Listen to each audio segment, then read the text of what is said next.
Shri Rayalaseema high strength IPO limited, इस stock के बारे में बात करेंगे तो पिछले 5 साल में 400% के रिटर्न, यानी हर साल अपने इन्वेस्टर के पैसे को डबल करते आ रही है कंपनी। और मैक्सिमम रिटर्न देखेंगे तो अराउंड 2800% के रिटर्न्स, यानी ये कंपनी 28 टाइम्स अपने इन्वेस्टर के पैसे को करते आ रही है। लेकिन पिछले 2 साल की बात की जाए तो ये स्टॉक अराउंड 30% अपने स्टॉक से गिरा हुआ है और रिकवर करने का नाम नहीं ले रहा है। एक बार ट्राई कर चुका था लेकिन फिर से यहाँ पे बड़ी डीप और कंसोलिडेशन में ये स्टॉक जाते हुए दिख रहा है। आखिर क्या रीजन है कि ये स्टॉक अपने हाई से अराउंड 30% गिर चुका है? क्या ये स्टॉक अपने हाई को फिर से ब्रेकआउट कर सकेगा? आखिर कर सकता है तो क्यों, अगर नहीं तो क्यों? इन सभी के बारे में चर्चा करेंगे। जैसे कि हम हमेशा कहते हैं, लर्निंग है तो अर्निंग है। चलिए कुछ नया सीखते हैं।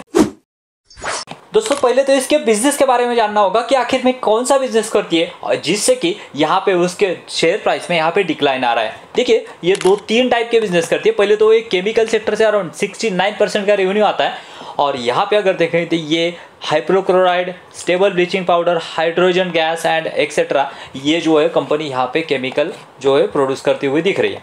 उसके बाद में अगर देखेंगे तो नीचे ट्रेडिंग भी करती है कंपनी। ट्रेडिंग में अराउंड 24% का रेवेन्यू यहाँ पे आते हुए दिख रहा है, जो कि बाय 2022 को जो 35% था वहाँ से कम होके यहाँ पे अभी 24% आया। और उसके बाद में पावर जनरेशन से अराउंड 7%, उसमें ज़्यादा चेंजेस नहीं हुआ। सबसे ज़्यादा चेंजेस किस में हुए ना दोस्तों, तो यहाँ पे हम देख सकते हैं कि वो है केमिकल में, जो कि केमिकल का 60% रेवेन्यू बाय 2022 में आता था, वो अराउंड 7% बढ़ के यहाँ पे 2024 में 69% हुआ है। ये अच्छी बात है, बुरी बात है, इसके बारे में हम आगे डिस्कस करेंगे। इसके बाद में अगर नीचे आते हैं तो यहाँ पे देखिए कि यहाँ पे प्रोडक्ट वाइज हमें यहाँ पे रेवेन्यू दिख रहा है। कैल्शियम हाइड्रोक्लोराइड 48% का रेवेन्यू, यहाँ पे ये रेवेन्यू बढ़ा है दोस्तों। इसके बारे में हम आगे बात करेंगे, बहुत ही इंपॉर्टेंट चीज़ है जो कि हम डिस्कस करेंगे आगे, जो कि लास्ट 2022 में जो कि 26% था बढ़ के 48% हुआ है। कोल में यहाँ पे ये बाकी के जो आप यहाँ पे पॉज करके देख सकते हैं, वहाँ पे अगर इसके बाद में और एक बहुत इंटरेस्टिंग चीज़ आपको यहाँ पे दिखेगी कि यहाँ पे जोग्राफिकल स्प्लिट में अगर आते हैं तो डोमेस्टिक का जो प्रेजेंस है वो कम होते हुए दिखा रहा है, जो कि 76 से 55%, और एक्सपोर्ट जो यहाँ पे कंपनी का ऑलमोस्ट डबल हो चुका है, जो कि 24% से 45%। That is a good thing for company. उसके बाद दोस्तों प्रोडक्ट वाइज कैपेसिटी देखें तो आप यहाँ पे पॉज करके देख सकते हैं, और इस पे सबसे ज़्यादा किसी कैपेसिटी है वो 50,400 टन पर एनम। तो यहाँ पे ये कैल्शियम हाइपोक्लोराइड जो है वो बहुत ही इंपॉर्टेंट रोल अदा करने वाला है। अच्छा या बुरा ये हम आगे डिस्कस करेंगे। दोस्तों यहाँ पे कैपेक्स की बात की जाए तो कंपनी ने कैपेक्स भी यहाँ पे जारी किया है, जो कि सोडियम मेथॉक्साइड करके इनका प्रोडक्ट है, 900 मैट्रिक टन से 1100 मैट्रिक टन। उसके बाद में अगर R&D में आते हैं दोस्तों तो उनका एक बहुत ही इंपॉर्टेंट R&D है। यहाँ पे देख से कैल्शियम हाइपोक्लोराइड करके इन्होंने R&D किए हुए हैं, और अराउंड जो हमारा क्लोरीन रहता है उसमें 60 to 70% इसका जो है वो पार्टिसिपेशन रहता है या फिर कॉन्ट्रीब्यूशन रहता है। सो दोस्तों इस लिहाज से ये कंपनी जो है वो अपने प्रोडक्ट जो है केमिकल सेक्टर में ज़्यादा यहाँ पे रीच आउट कर रही है। तो केमिकल सेक्टर में रीच आउट कर रही है तो उसका प्रॉफिट एंड लॉस में क्या इम्पैक्ट हो रहा है वो देखना इंपॉर्टेंट रहेगा। तो यहाँ पे आते हैं हम प्रॉफिट एंड लॉस में।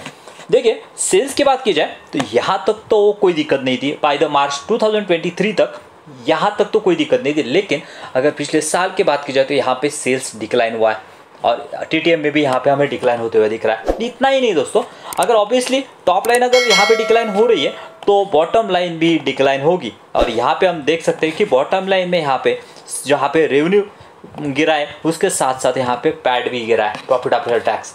उतना ही ना दोस्तों, यहाँ पे कंपनी के मार्जिन्स भी गिरते हुए दिख रहे हैं। 15 से अराउंड 13% तक कंपनी के मार्जिन्स आए हुए हैं। आखिर ये सभी चीज़ें क्यों हो रही है दोस्तों? बिकॉज ऑफ कंपनी की डिपेंडेंसी जो है वो केमिकल सेक्टर में यहाँ पे ज़्यादा जा रही है, और केमिकल सेक्टर जो है वो फिलहाल बहुत ही बुरी दौर से गुजर रहा है। अगर आपको यहाँ पे देखना है तो इस चार्ट से हम समझ सकते हैं कि क्या दिक्कत है। यहाँ पे देखिए जैसे कि हमने देखा बाय 2023 का यहाँ पे कंपनी यहाँ पे जो केमिकल सेक्टर है उन्होंने पीक पकड़ा था, उनकी सेल्स बढ़ रही थी, सभी चीज़ें बढ़ रही थी।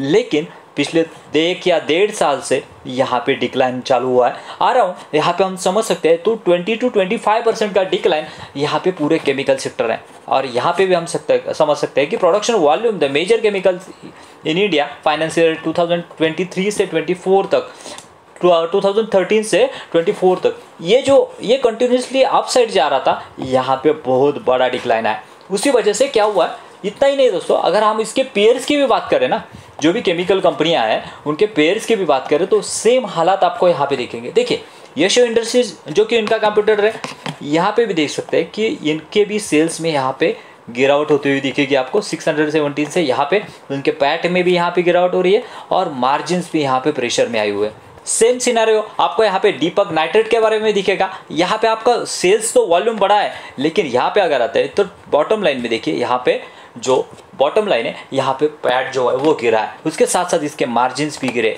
सो दोस्तों अब बात आती है कि केमिकल इंडस्ट्री में जो डीप आ रही है उसके पीछे के रीजन क्या है। पहला तो दोस्तों यहाँ पे जो ऑल ओवर ग्लोबल की सिनेरियो बना हुआ है, चाइना जो जिस तरह से डंपिंग कर रहा है केमिकली, उस वजह से यहाँ पे रेट डाउन हुए। दूसरी बात, यहाँ पे रेड सी से जो एक्सपोर्ट का मार्केट बढ़ रहा था, उसके प्रोडक्शन लॉजिस्टिक कॉस्ट में यहाँ पे बढ़ोतरी हो रही है, उसके वजह से मार्जिन में प्रेशर आ रहा है, सेल्स में ये आ रहा है, और उसके साथ साथ इन्फ्लेशन, ये सभी चीज़ों है इम्पैक्ट कर रही है केमिकल इंडस्ट्री के लिए।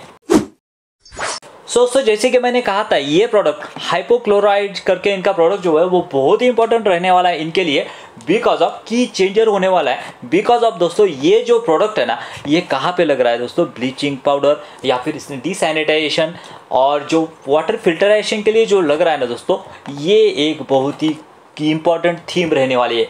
ये अगले कुछ साल का नहीं है, अगले डिकेड के लिए इंपॉर्टेंट थीम रहने वाली है।